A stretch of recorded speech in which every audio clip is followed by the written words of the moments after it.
Kebakaran besar terjadi di Jalan Raya Mustika Jaya, Kota Bekasi. Api berkobar dari sebuah toko pembuatan kasur. Asap hitam pekat dan api yang membesar membuat panik warga dan pengendara yang melintas. Kebakaran bermula dari percikan api di bagian belakang toko yang dengan cepat membesar, menghanguskan bagian depan toko yang sedang beroperasi. Awal tadi pas saya lagi ngerjain mobil di sini, pas gitu saya ngeliat api di belakang dari atas percikan. Nah, 2 menit kemudian langsung apinya gede di depan. Api cepat membesar disertai asap hitam lantaran banyak bahan mudah terbakar seperti busa, kain, dan lem.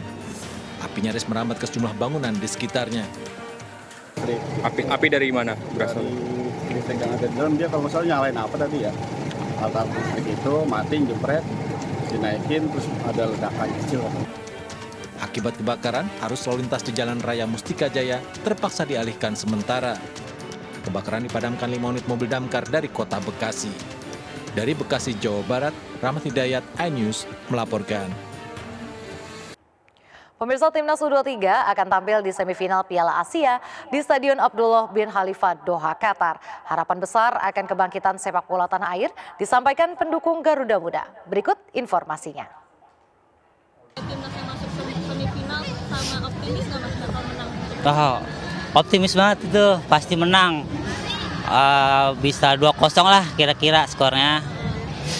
Karena baru pertama kali kita masuk ke babak semifinal ini ya. Baru pertama kali, mudah-mudahan. Harapan atau dukungan untuk timnas besok gimana? Doa aja sih sama ya kompak dukung timnas sih, nobar gitu sama-sama ya. Ya orang lagi bagus-bagusnya main ini.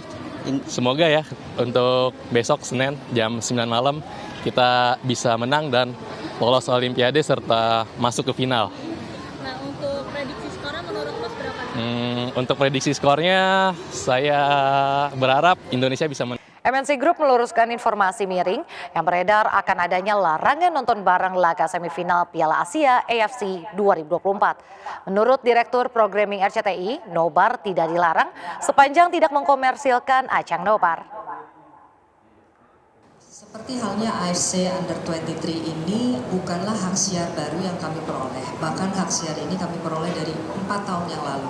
Kenapa? Kalau ada pertanyaan di pertandingan-pertandingan awal kenapa tidak ada himbauan soal itu? Karena menurut kami mendorong nonton bareng itu sangat penting. Apalagi melihat performance timnas yang luar biasa. Saya rasa kita semua bangga dan kita semua mau memberikan dukungan itu. Tapi melihat apa yang terjadi di pertandingan terakhir, kemudian kami memutuskan harus ada himbauan yang keluar. Kenapa? Karena di lapangan kami menemukan banyaknya kejadian di mana ada pihak-pihak tertentu yang menyalahgunakan dengan mengatasnamakan baik MNC maupun pihak lain, misalnya PSSI, di mana mereka menjual hak untuk melakukan nonton bareng ke mal-mal maupun ke sponsor tanpa memiliki atau mendapatkan persetujuan langsung dari MNC sebagai pemilik hak siar. Sehingga hal ini membahayakan bukan hanya untuk orang yang memang membayar kepada pihak-pihak yang dimintakan uang, tapi juga pertanggungjawaban kami terhadap pemilik hak siar yang sesungguhnya dari luar negeri.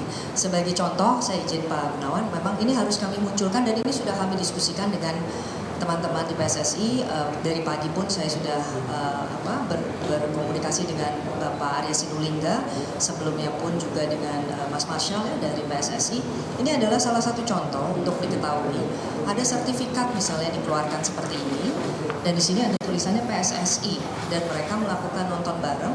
Setelah kami cek ternyata tidak ada, karena PSSI pun sangat comply sejauh ini setiap kali bahkan mau bikin nonton bareng yang sifatnya internal hanya untuk keperluan internal, mereka comply dengan surat meminta izin secara resmi karena tahu hak siar ini sesuatu yang harus kami pertanggungjawabkan kepada pemilik hak siar aslinya dari luar negeri, termasuk juga terhadap pihak AFC. Contoh lain juga, ini bentukan lain ya. Saya mohon maaf sebelumnya kepada siapapun institusi yang punya perusahaan ini salah satu contoh. Nonton bareng Indonesia dengan dikenakan masuk Rp35.000 per orang. Yang menurut kami nonton bareng itu justru sangat baik. Tapi tidak boleh dikomersialisasikan. Karena kalau akan dikomersialisasikan mereka harus kembali kepada kami. Karena kami juga ada kerjasama sponsor-sponsor tertentu, dan kami harus kembali lagi mempertanggungjawabkan ini kepada pihak pemberi hak siar ataupun pada AFC. Nobar dipersilakan sepanjang bahwa itu tidak dilakukan secara komersial. Yang dimaksud komersial di sini adalah memungut bayaran kepada para penonton yang hadir di dalam nobar tersebut, atau kegiatan-kegiatan lainnya seperti menerima sponsor atau memasang iklan. Nah, itu yang tidak diinginkan oleh MNC Group. Nah, ketentuan lainnya kalau ingin melakukan nobar, tentunya sangat kami dorong masyarakat bisa berpartisipasi mengikuti nobar tadi yang dilakukan oleh pemerintah daerah, pemerintah kabupaten, atau siapapun sepanjang tadi yang telah saya sampaikan tidak dilakukan. Kita perlu mendukung, perlu memberikan semangat kepada timnas kita dalam pertandingan melawan Uzbekistan yang akan dilakukan secara live oleh RCTI besok malam. Ini perlu kita dukung dan kita doakan supaya ini sukses. Jadi sekali lagi kami dari MNC Group meluruskan bahwa nobar dipersilakan sepanjang bahwa itu tidak dilakukan secara komersial. Nanti bagi para yang ingin melakukan nobar, kami akan berikan link untuk melakukan pendaftaran sehingga kami bisa melihat ataupun memonitor siapa-siapa saja. Ini yang ingin. Pemirsa, sebuah mobil yang terparkir di pinggir jalan Duri Kepadaan Mogot, Kebonjeruk, Jakarta Barat menjadi sasaran aksi pecah kaca. 2 pelaku berkendara sepeda motor berhasil menggasak laptop dan baju.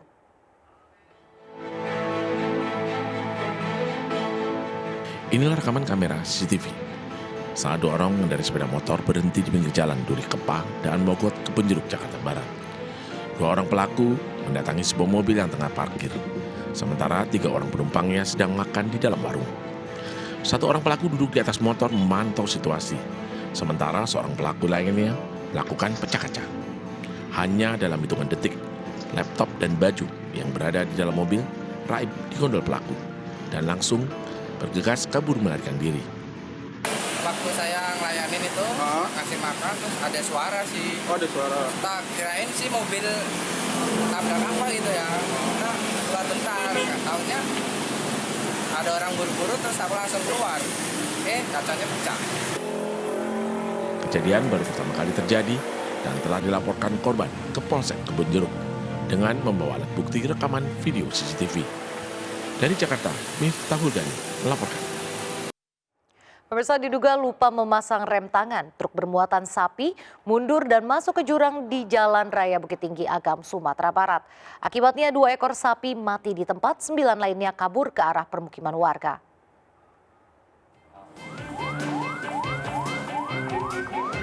Truk pengangkut sapi korban terjun ke jurang di pinggir Jalan Raya Bukit Tinggi Padang Panjang di Kecamatan Sungai Bulua, Banu Hampu, Kabupaten Agam, Sumatera Barat. Satria, 32 tahun, sopir, mengatakan kejadian berawal saat truk yang ia bawa melaju dari Medan menuju Kota Padang. Sampai di lokasi kejadian, di jalan tanjakan, sopir menghentikan truk di sisi jalan lalu turun dari truk, menyeberang jalan mengambil charger ponsel dari temannya. Tiba-tiba truk bermuatan 11 ekor sapi berjalan mundur, lalu terjun ke jurang. Diganjal juga, terus saya turun mobil charger itu. Posisi mobilnya terus atrik dia. Akibat kejadian ini 2 ekor sapi mati di tempat, sedangkan 9 ekor sapi lainnya yang sempat kabur ke sawah warga berhasil ditangkap dan diselamatkan. Sementara kernet truk yang saat kejadian sedang tidur di belakang kursi pengemudi juga selamat, meski sempat kaget karena terbangun dalam kondisi truk terbalik dengan ke-6 roda menghadap ke atas. Karena sang sopir tidak menaikkan rem tangan, lalu mobil itu mundur ke sisi kanan jalan, masuk ke jurang. Petugas terus berupaya mengeluarkan truk dari dalam jurang. Dari Kabupaten Agam, Sumatera Barat, Wahyu Sikumbang melaporkan.